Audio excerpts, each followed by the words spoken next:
বাচ্চারা শিশুরা রোজা রাখতে পারবে কি পারবে না এবং এই রোজা রাখলে তাদের কোনো লাভ বা উপকার আছে কি নাই নাকি তাদের কোনো ক্ষতি হয়, আজকে আমরা সে সম্পর্কে আলোচনা করব ইনশাআল্লাহ।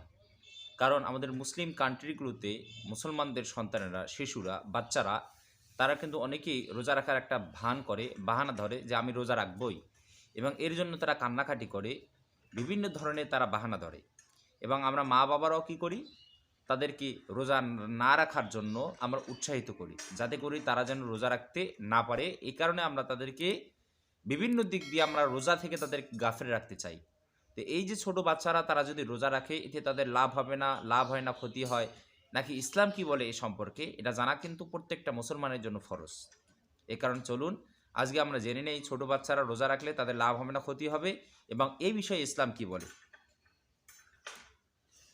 তো বিশ্বনবী সাল্লাল্লাহু আলাইহি ওয়াসাল্লামের জামানায়, সাহাবিগণের জামানায়, তাবেঈনগণের জামানায় ছোট ছোট বাচ্চারা রোজা রাখত, এবং রোজা রাখার জন্য এই ছোট ছোট বাচ্চাদেরকে উৎসাহ প্রদান করা হতো, তাদেরকে উৎসাহ দেওয়া হতো।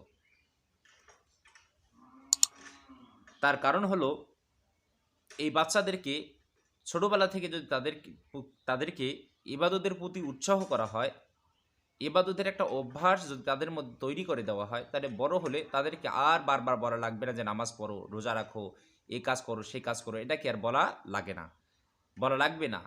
কারণ মানুষ হলো অভ্যাসের দাস। ছোট থেকে আপনি একটা মানুষের মধ্যে যে অভ্যাসটা গড়ে তুলবেন, দেখবেন বড় হলে তার মধ্যে কি ওই অভ্যাসটা থেকে যায়। এই কারণে ভাইগণ, বন্ধুগণ আমার, ছোট বাচ্চাদেরকে সাহাবায়ে কেরাম, তাবেঈগণ তারা ছোট বাচ্চাদেরকে রোজা রাখার অভ্যাস গড়ে তোলার জন্য, তাদের মধ্যে একটা রোজা রাখার একটা প্রবণতা তৈরি করে দেওয়ার জন্য ছোটবেলা থেকে তাদেরকে তারা রোজা রাখার জন্য তাগিদ দিতেন, তাদেরকে রোজা রাখতে তারা বলতেন, এবং তাদের যেন ইবাদতের প্রতি একটা উৎসাহ তৈরি হয়, উদ্দীপনা তৈরি হয় ছোটবেলা থেকে। এই কারণে তারা তাদেরকে কী করতেন, রোজা রাখার জন্য তারা তাদেরকে উৎসাহ করতেন। সহিহ বুখারীতে রয়েছে, হযরত ওমর রাদিয়াল্লাহু তাআলা আনহু তিনি রমজান মাসে দিনের বেলা এক মাতালকে তিনি ঘুরে বেড়াতে দেখলেন। দেখার পর তিনি আফসোস করে বললেন, হে মাতাল, তোমার জন্য আফসোস, হে পাগল, তোমার জন্য আফসোস, তুমি ঘুরে বেড়াচ্ছ, অথচ ছোট ছোট বাচ্চারা, শিশুরা তারা রোজা রাখতেছে। সুবহানাল্লাহ। এই বলে হযরত ওমর রাদিয়াল্লাহু তাআলা আনহু ওই পাগলকে প্রহার করেন, মারেন, আঘাত করেন। সুবহানাল্লাহ। তাহলে দেখেন হযরত ওমর রাদিয়াল্লাহু তাআলা আনহু তিনি কি করেছেন, একজন পাগলকে প্রহার করেছেন যে তুমি মাতাল হয়ে ঘুরে বেড়াচ্ছ, অথচ ছোট ছোট বাচ্চারা কি রাখতেছে, রোজা রাখতেছে। তাহলে যে ছোট ছোট বাচ্চারা আছে, আমাদের তাদেরকে কখনো নিরুৎসাহিত করা যাবে না, তাদেরকে রোজা রাখা থেকে তাদেরকে কখনো গাফেল রাখা যাবে না, তাদেরকে রোজা রাখতে কখনো নিষেধ করা যাবে না। যদি তাদের শক্তি সামর্থ্য, যদি তাদের ওইরকম যোগ্যতা থাকে, রোজা রাখার শক্তি সামর্থ্য যদি থাকে, তাহলে অবশ্যই তাদেরকে রোজা রাখতে দিতে হবে, তাদেরকে কখনো নিষেধ করা যাবে না। এরপরে রুবাইয়া রাদিয়াল্লাহু তাআলা আনহা থেকে বর্ণিত, তিনি বলেন যে আমরা শিশুদের জন্য পশমের তৈরি, রং মাখা পশম দিয়ে তৈরি আমরা খেলনা তৈরি করতাম। ছোট ছোট বাচ্চাদেরকে, ছোট ছোট বাচ্চারা রোজা রাখতো, এই ছোট ছোট বাচ্চাদের যখন খিদা লাগতো, তারা যখন খাবার যখন খাইতে চাইতো, তখন আমরা এই পশমের তৈরি রং মাখা খেলনাগুলো আমরা তাদেরকে দিতাম, এবং এগুলো দিয়ে তাদেরকে খেলনা দিতাম তারা যতক্ষণ পর্যন্ত ইফতারের সময় না হয়, ইফতার পর্যন্ত এই খেলনাগুলো দিয়ে আমরা তাদেরকে ধরে রাখতাম। সুবহানাল্লাহ। দেখেন সাহাবায়ে কেরামের কীরকম আদর্শ।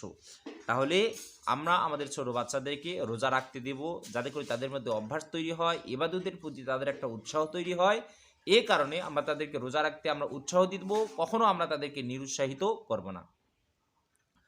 অনেক মা বাবা বলে থাকে যে রোজা যদি বাচ্চাটা রাখে তার পেটে ব্যথা হবে, এরপরে তার লেখাপড়ার ক্ষতি হবে, বিভিন্ন ধরনের বাহানা তারা দেখায়, অজুহাত তারা দেখায়। এটা কখনো কি করা যাবে না।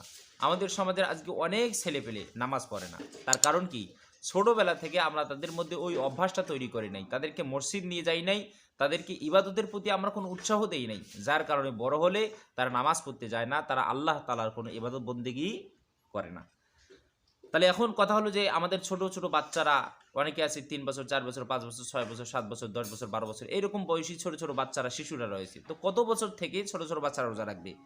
তো 7 বছর থেকে যেমন নামাজ পড়া তাদের প্রতি একটা উৎসাহ, তাগিদ তাদেরকে দিতে হয়, ঠিক 7 বছর বয়স থেকে আমরা আমাদের বাচ্চাদেরকে রোজা রাখার জন্য তাদেরকে উৎসাহ দিব, এবং তাদেরকে রোজা রাখার সুযোগ করে দিব, তারা যেন কি রোজা রাখতে পারে। তো সেটা কত বছর থেকে? 7 বছর থেকে শুরু করে 7 বছর, 8 বছর, 9 বছর, 10 বছর, এরকম দেহের গঠন অনুযায়ী আপনার দেখা গেল একটা বাচ্চার 7 বছর বয়স কিন্তু দেহের গঠন ভালো নয়, তীক্ষ্ণ, চিকন, সরু, পাতলা, এরকম বাচ্চাদের কি রোজা রাখার থেকে না রাখাই কি সব থেকে ভালো। কিন্তু 7 বছর থেকে শুরু করে যে বাচ্চাগুলোর দেহের গঠন ভালো এবং শক্তিমত্তা ভালো, দেহের কি শক্তি ভালো, এই সমস্ত বাচ্চারা কি রাখবে? রোজা রাখবে। মোট কথা হলো যে বাচ্চারা ভালো মন্দ বুঝতে পারে, ভালো মন্দ বুঝার যে বাচ্চাদের ক্ষমতা আছে এবং রোজা রাখার যে বাচ্চাদের শক্তি সামর্থ্য আছে, এই সমস্ত শিশুরা, এই সমস্ত বাচ্চারা কি রাখবে? রোজা রাখবে। তাদেরকে আমাদের কখনো রোজা রাখার থেকে তাদেরকে কখনো আমাদেরকে নিরুৎসাহিত করা যাবে না। তাহলে ছোট ছোট বাচ্চারা রোজা রাখবে। ইসলাম এটাকে সমর্থন করেছেন, ইসলাম এটাকে সমর্থন দিয়েছেন যে ছোট ছোট বাচ্চারাও কি তারা রোজা রাখবে। রোজা রাখলে তাদের কি হয় না, দৈহিকভাবে তাদের কি হয় না, কোনো ক্ষতি হয় না, বরঞ্চ রোজা রাখলে দৈহিকভাবে তারা আরো কি হয়, শক্তিশালী হয়। সুবহানাল্লাহ। এই ছোট ছোট বাচ্চারা যদি রোজা রাখে তারা কি হবে, আরো দৈহিকভাবে তারা আরো শক্তিশালী হবে। ছোটবেলা থেকে তাদের দেহের গঠন সুন্দর হবে, গঠন প্রণালী সুন্দর হবে, বড় বড় রোগ ব্যাধি তাদের মধ্যে কি বাসা বাঁধতে পারবে না এবং বড় হলে তারা কখনো রোজা ছেড়ে দিবে না, রোজার প্রতি তাদের একটা কি উৎসাহ তৈরি হয়ে যাবে। আল্লাহ পাক রব্বুল আলামিন আমাদের সন্তানদেরকে সহি সালামতে রমজানের রোজাগুলো রাখার তৌফিক যেন দান করেন, বলি আমিন।